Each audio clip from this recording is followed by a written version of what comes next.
Hello everyone, Scott here from Pillow Partners with the latest episode of Scottish Real Estate Investment. And this week it's with heavy heart that I need to announce this is going to be the last ever episode of the Scottish Real Estate Investment Podcast.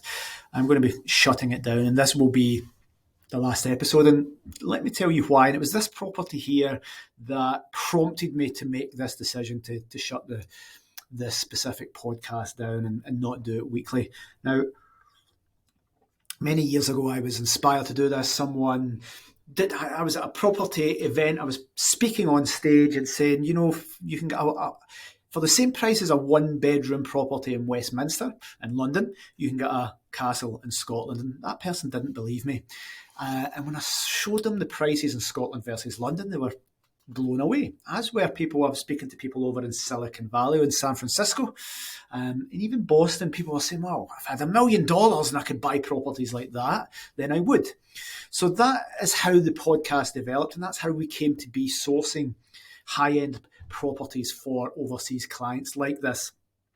So this was fine, and for those of you that have followed me over the last 3 years doing these podcasts, you can see my passion. I love Scotland. I really, really believed in it. And I think it had something amazing to offer overseas investors and UK investors, London investors, mainly because you've got so many unique bits of scenery here.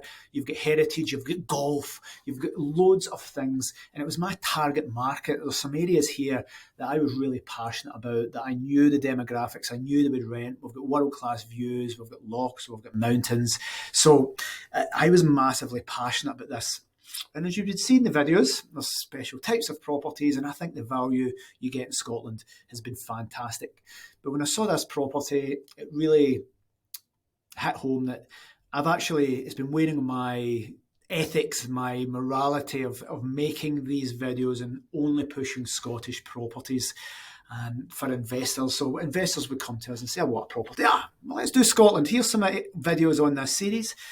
But actually, I'm not losing sleep about it, but I'm thinking hard about whether Scotland is the right place to invest in short-term rental property in the future. Certainly not going to be my exclusive area for owners anymore. And let me tell you why this is. Now, this property here is just south of the Scottish border. It's located in England. And because it's located in England, just to buy this property and the additional dwelling supplement is a different rate in England than Scotland. And let's say that property goes, bottom left, goes for £1.5 million. The additional dwelling supplement in England would be £60,000 cheaper. Meaning that if that was, 5 miles north, you would pay the Scottish Government £60,000 more just to buy the same property. So the additional dwelling supplement is a tax on second and third homes to prevent people buying second homes and holiday homes and taking up properties from first-time buyers. Again, it's a £1.5 million property. It's not a first-time buyer property. But the Scottish Government changed this to 6%. It's 2% in England. So that's reason number one is why I can't, in good faith and ethically, feel good about only pushing Scottish properties in Scotland as an area. Because one, the tax is a lot higher, and I need to make people aware of that now. So the additional dwelling supplement is 4% more, and it's £60,000 to the government just to waste on nonsense, and we know they will spend it on nonsense. You could save £60,000 for a similar property south of the border. So reason number one, the rates of the additional dwelling supplements. The reason number two is the speed at which they made the change for the additional dwelling supplement. Ours was already higher, but they put it to 6%, and they gave people less than a week. I think it was 4 days notice. They basically announced, hey, we're upping the additional dwelling supplement from 4% to 6%, a 50% increase, and we're giving people days, hours. And there was a big, massive rush. Solicitors had to conclude contracts, conclude missives to get these deals through. There was people that had deals, and because of the extra tax they would pay, the deals would have meant they would have not made any money, and mortgages get pulled. It was a big, massive, it caused a riot basically, and it was a massively horrible and I'm going to say, unethical thing for the Scottish Government to do. They announced this far too quickly, and to me, that is dangerous. It showed the President that within a week, Scottish Government can change tax to a degree that it makes investments profitable to being in negative equity and losing money and putting people in serious financial difficulty. Not saying they won't do that in England, but they have showed a President in Scotland, though they will put legislation in place that damages the sector and basically stabs landlords in the back and investors bringing money to areas very, very quickly. And for me, if I was doing risk assessments, the Scottish Government could instantly change legislation very quickly, within less than a week, that could absolutely torpedo deals and destroy deals. Now, this isn't anti-Scotland. I love Scotland. I live in Scotland. Listen to my voice. I'm Scottish. This is simply a financial decision. It is a risk assessment. It's me ethically working for our clients, and I can't ethically tell people to pay 4% more if you can get things paying less tax elsewhere for the same return. I can't get them to invest in a country. If there was a country in the Middle East or somewhere, or in Asia, that was dangerous and had done this, President, I wouldn't get them to invest there. So if you were looking for clarity of what may happen in the future, south of the border is much, much more safer. And I think it was very disrespectful of the Scottish Government to do this to the industry at such short notice. And there's reasons why. It's not the Scottish Government making the rules. They're being told from forces above. Different podcast, different topic. But where they've made, say, a precedent for this, we could turn around and implement legislation that damages the sector. And that leads us to the third one, and that is the absolute regulation of the short-term rental sector. It isn't in place in England. It is in place in Scotland. You now need a licence, and there's control areas. So the central government at the top have put the regulation in place. You now need to register with local authorities. So one, it is more regulation in place. Now, I like barriers to entry. I don't mind that at all. Making the industry safer and better is good. It is a barrier to entry, meaning people won't go in because they need to get a licence for their properties, which makes it harder, which means less people will be in the market. So as a general rule, I see it as that's one positive to it. But there's been zero thought in this, that it's a shambles across all the 32 local authorities.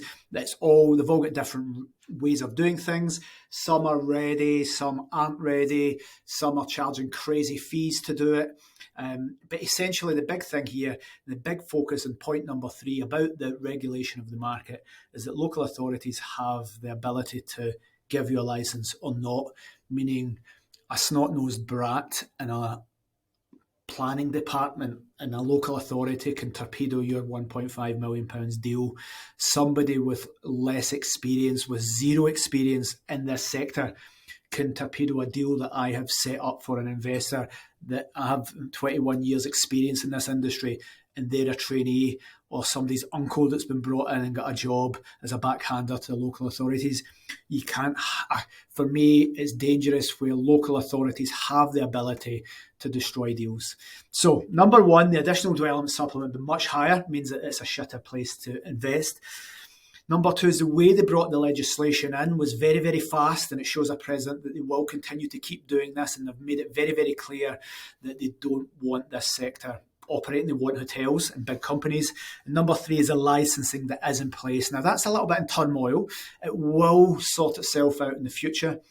But a property like that, it's the will of one person in a local authority department to decide whether that operates or not, and decide, what the parameters are on that. So there's the 3 things that mean I can't do this podcast in good faith anymore. I'm going to change it to the UK wide or do something different, but I can't call it the Scottish Property Investment Podcast because the deals that were there in Scotland aren't going to be there in the future. There still will be ones, and we will still focus deals that I think will work, but I do need to cast my net wider and give the audience that are looking and our clients that are looking access to the fair market, because I was feeling quite shit about it and I wasn't feeling unethical. But there's deals like this just south of the border, and we'll do another episode on this in the future in its new format, but that's the properties north of the border, all things been considering, would be a disastrous buy compared to that one. If they were both in the country without any views, that one would be much more expensive to buy, to the tune of £60,000, maybe more if you put stamp duties and different things in as well. It's a much more dangerous political landscape, and it will need licensing, whereas in England at the moment it doesn't. So there you could buy that deal, never get a license and stuck with it and need to resell it, and you'll not make the 60 grand additional dwelling supplement back. And bear in mind, 60 grand is the difference. So it'll be £90,000. You're giving the Scottish Government £90,000 to buy that property, whereas you'd give 30 you give less to the UK government or British English government. So there's reasons why all things, if there's two properties, one north of the border, one south of the border, all things being equal, you would need to all day long pick the one south of the border at the moment. So that's why I'm scrapping the Scottish podcast. I'll do something different. I'll bring that to you in a few weeks. But again, this isn't a look at a property that we're not evaluating this. It's a look at the different factors that affect property investment. And as you can see, I've showed you 3 here. There's a lot more, but these are 3 things that you definitely need to consider with just a 5-6 mile difference from where you're buying your properties.